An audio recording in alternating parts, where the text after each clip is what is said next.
You ever wonder why some companies like Apple or Amazon just seem to have this Midas touch? Everything they do turns to gold. While other companies, giants we all grew up with, just completely lose their way?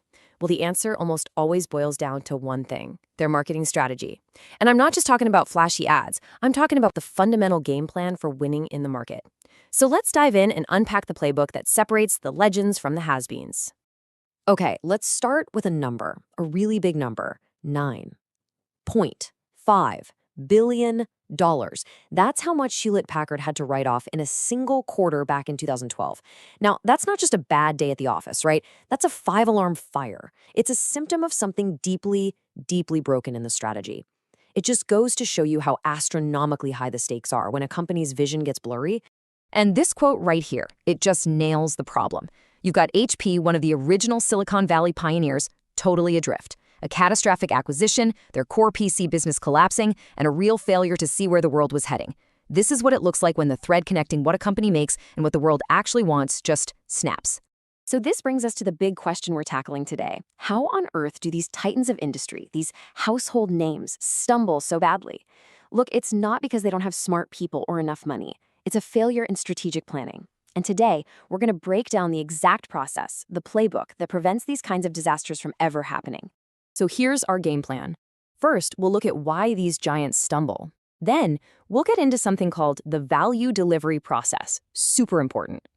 We'll look at planning from a 30,000-foot view, open up the strategist toolkit, see how to actually build a marketing plan, and finally, talk about why strategy is never really done. Sound good? Let's go. All right, let's start at the very beginning with the foundation of it all, the value delivery process. Forget what you think you know about marketing just being about selling stuff. This is a whole different way of looking at business. You know, the old school way of doing business was pretty simple. Build a bunch of stuff, then hire salespeople to go push it on people. That model is just dead. In a world with endless choices, you can't do that anymore. The modern approach, this value delivery process, totally flips the script.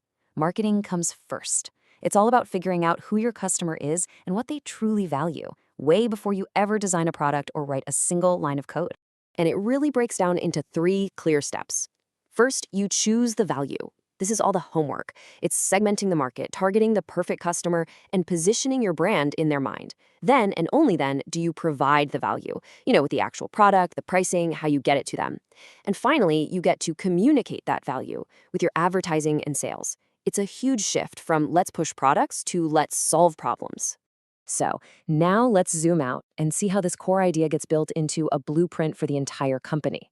We're talking planning from 30,000 feet, where the big picture strategy flows all the way down. Now, what I love about this is that it shows you it's a complete loop. It's not a one-way street. Sure, planning starts way up at the corporate level, and it flows down through divisions and business units right to the specific product. But it doesn't end there. You see how it circles back? The results get measured, they get diagnosed, and all that learning feeds right back into the top of the plan. It's a constant cycle of planning, doing, and getting smarter.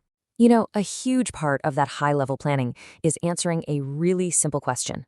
What business are we actually in? If you define yourself by your product, we run a railroad. You're stuck. What happens when people start flying or using trucks?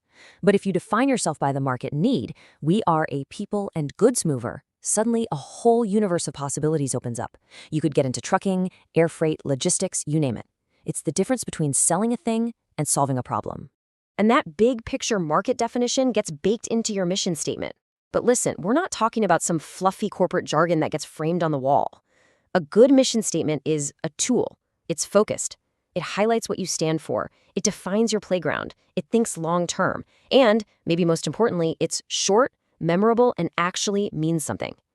Think about Google's original mission, to organize the world's information. Boom. Clear, huge, and it guides everything they do. Okay, so we've got the high-level philosophy. We know we need to think market first, but how do strategists actually do the work? Let's pop the hood and look inside a strategist's toolkit. The absolute cornerstone, the bread and butter of any strategic plan, is the SWOT analysis. It's a deceptively simple framework, but it is so powerful.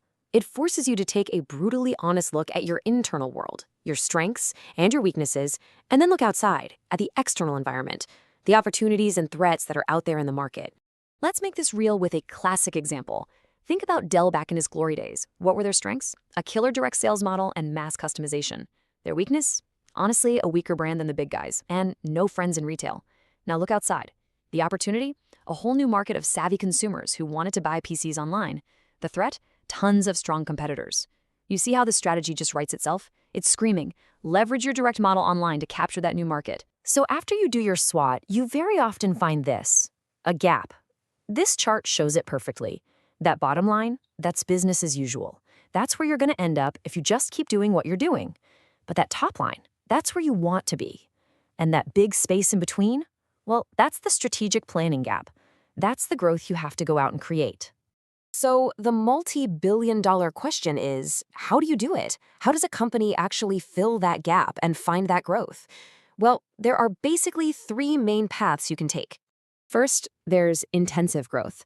This is about doubling down on what you already do, selling more of your current products to your current customers, or maybe finding new customers for them.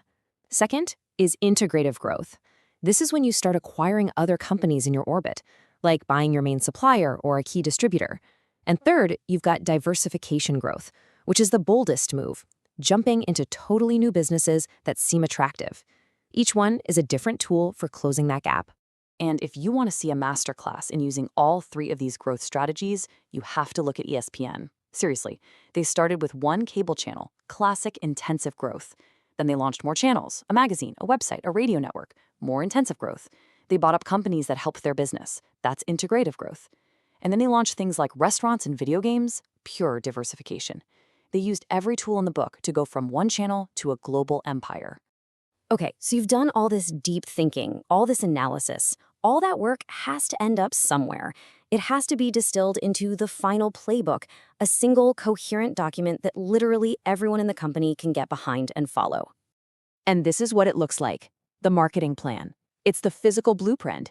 It kicks off with a quick summary, then dives deep into the situation analysis, including that SWOT we talked about. It lays out the core strategy, your mission, your goals. Then it gets into the nitty-gritty tactics, the 4 Ps: product, price, place, and promotion. But here's the final piece of the puzzle, and it might just be the most critical lesson of all. A marketing plan is not some stone tablet that you carve once a year and then forget about. The world moves way too fast for that. Your strategy has to be a living, breathing thing.